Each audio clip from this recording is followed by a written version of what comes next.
Okay, so today's video was supposed to be about this, a chaotic scene in Florida where federal agents were trying to arrest a man wanted for murder over in Jamaica. They eventually arrested him, but this also happened and it's getting a ton of attention.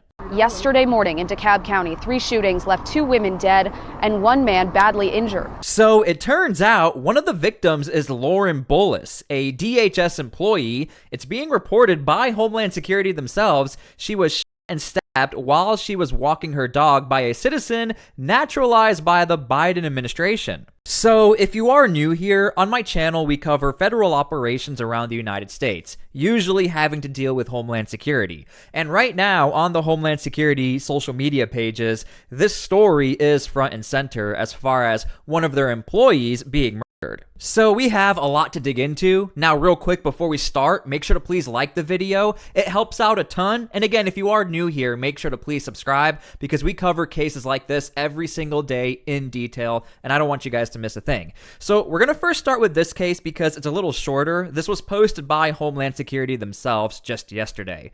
Jacksonville, Florida. ICE and Florida Highway Patrol arrest criminal illegal alien gang member wanted for murder in Jamaica. Keep in mind, over in Florida, there is a very strong partnership, if not the strongest partnership right now between local law enforcement and Homeland Security, whether that's ICE, HSI, or ERO working together.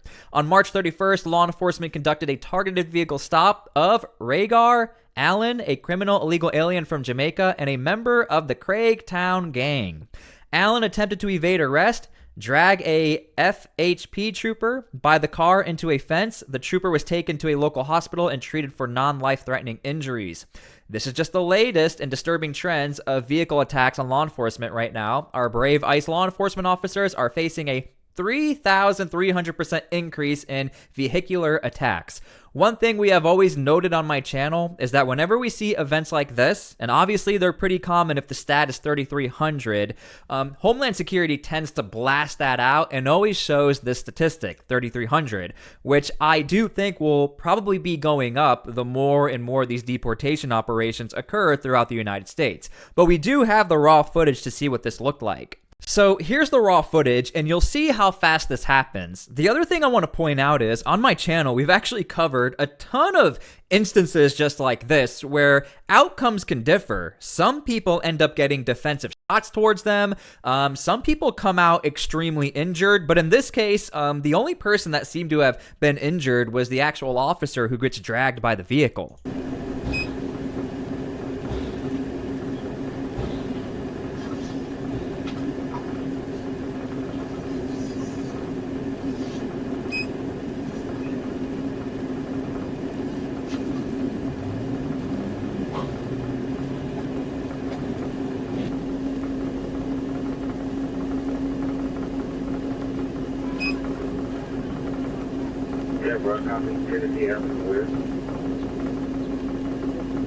Okay, so we do have some more details on the case. Leave your comments down below. Let me know how you feel about this. And if you do live in Florida, shout out to you guys. Let me know if you guys even heard about this.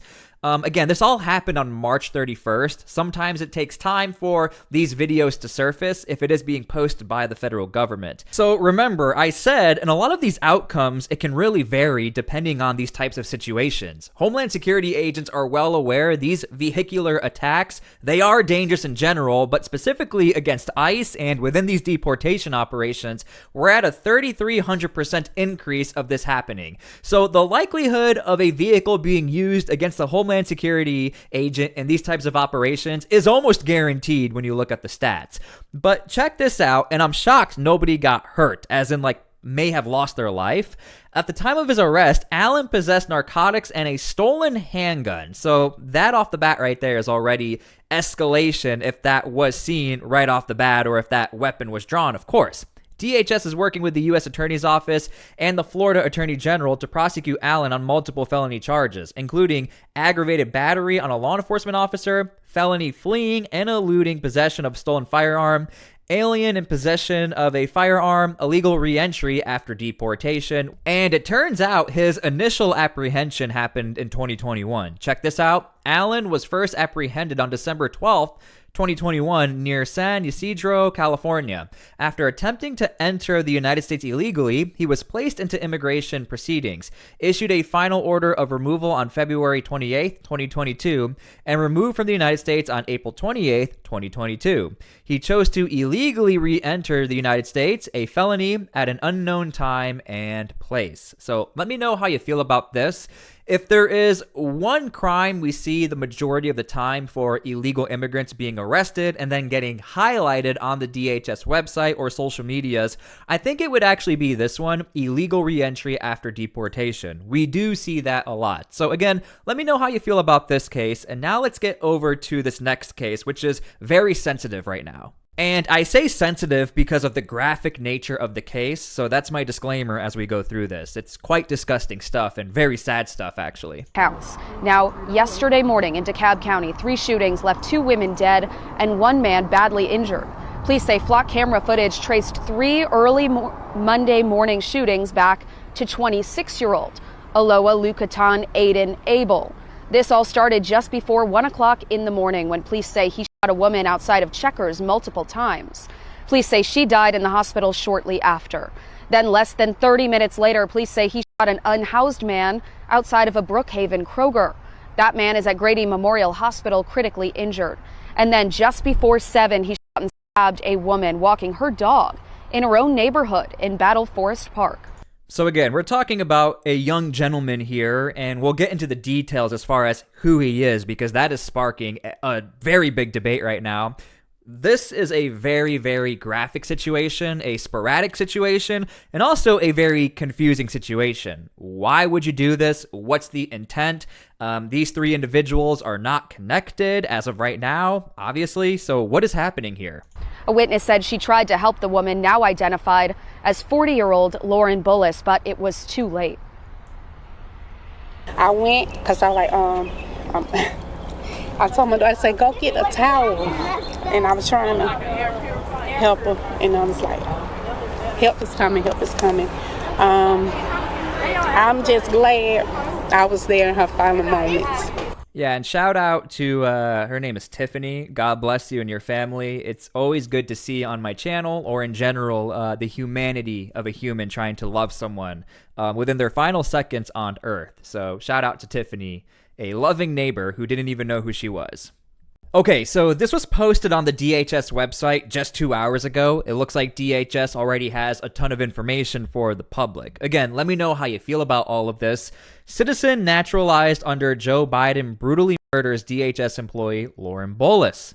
Since President Trump took office, USCIS has implemented measures to ensure individuals with criminal histories and who otherwise lack good moral character do not attain citizenship. It's being reported this individual possesses a prior criminal record that includes convictions for sexual battery, battery against a police officer, obstruction, assault with a deadly weapon, and vandalism, and now stands accused of murdering Lauren Bullis in a brutal shooting and stabbing while she was walking her dog.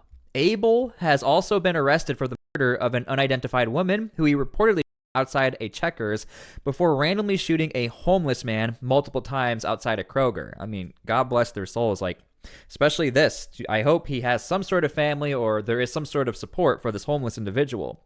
Lauren Bullis, in multiple roles at DHS Office of Inspector General, OIG. She also served as an auditor in the Office of Audits and as a team leader in the Office of Innovation. In every role she held, Lauren exemplified dedication to the OIG mission.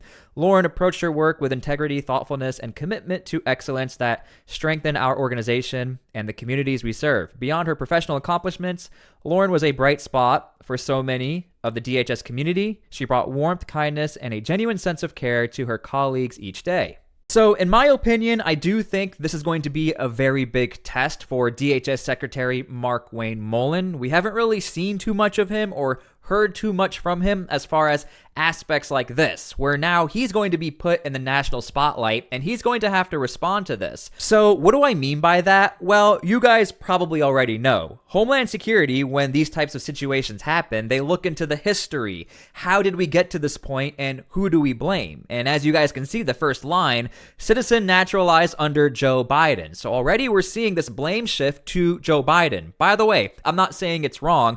What I'm simply just trying to say is, what's going to be the next move? Will we see a federal surge? Will we see an increase of deportation operations within this area of the country? This is definitely going to be something I think you should be paying attention to, because this is not 2025 where we have Chief Bovino, Kristi Noem, Trisha McLaughlin, Stephen Miller, all going in on every single thing that is happening within the United States. If someone talks bad about DHS, you saw Kristi Noem going in on them. Chief Bovino was posting on social media. He was involved with the federal surges. That's not what it is in 2026. We see a lot more of this type of messaging where you have detailed accounts, you have politicians, lawmakers getting called out, but we don't necessarily see federal surges the way we saw back in 2025. In fact, I can give you a prime example where DHS, I cannot recall the last time they've even talked about the Portland protests that are still occurring, where we see federal agents still clashing with protesters, where we see new sanctuary laws still getting pushed out, which I never even knew it was possible to keep pushing this limit of sanctuary within Oregon. We know that the Trump administration has basically made the stance of, you guys do whatever you want, and whatever happens, happens, and if you do need our help, we'll come and help you. So again, I'm simply just trying to show you guys, we've reached a situation where a DHS employee has been murdered, according to DHS, by someone who was naturalized under the Biden admin. And this, to me, is probably the pinnacle of an issue for DHS. They've been trying to tell everyone, this has been a problem. So again, what's going to happen next? I have no idea, but I'm simply just trying to let you know, I do think it's going to be a big test for the head of Homeland Security. I could be completely wrong, but it is my opinion. You guys can let me know how you feel about the situation. So we do have an actual quote from DHS Secretary Markwayne Mullin. So here's what he has to say about this situation, a sad one. On Monday, a DHS employee, Lauren Bullis, was brutally shot and stabbed to death by Abel, a 26-year-old born in the United Kingdom who was naturalized by the Biden admin in 2022. Since President Trump took office, USCIS has implemented measures to ensure individuals with criminal histories and who otherwise lack good moral character do not attain citizenship, said DHS Secretary Markwayne Mullin. He has also been arrested for the murder of an unidentified woman whom he repeatedly shot outside of Checkers before randomly shooting a homeless man multiple times. Disgusting. Outside of Kroger in Brookhaven. These acts of pure evil have devastated our department, and my prayers are with the families of the victims. So that is his statement as of right now. Okay, so typically I end my videos by saying I hope you enjoyed the video, but obviously, based off of the sad nature of this video, that could probably be a little difficult. I will be keeping track of this story and seeing what's going to happen next. Will the Trump administration get very upset about this and do a little more investigative work to figure out what's going on? I have no idea. I just put that out there to see whether or not we have more aggressive actions in 2026. Because again, I always have to keep throwing it out there. Forget about 2025 because it doesn't look like the Trump admin currently wants to push forward with these aggressive deportation actions within cities involving all of these different federal entities looking into fraud, deportations, nothing like that. However, Tom Homan has indicated it doesn't mean things have slowed down. We're still seeing a lot of deportation operations. In fact, we're seeing a lot more clips. But as far as the nature of like an Operation Metro Surge or an Operation Catahoula Crunch or a Midway Blitz in Chicago, by the way, we've covered all of them. I don't think we'll ever see anything like that ever again. So, okay, hope you guys semi-enjoyed the video. Thank you again for being here. Make sure to please subscribe. Please pray for the families. Pray for the victims and their souls. And especially the homeless person if he doesn't have a family, especially him. And a very, very, very sad story. Thank you guys again for everything. God bless all of you, and please seek Christ. Thank you guys so much.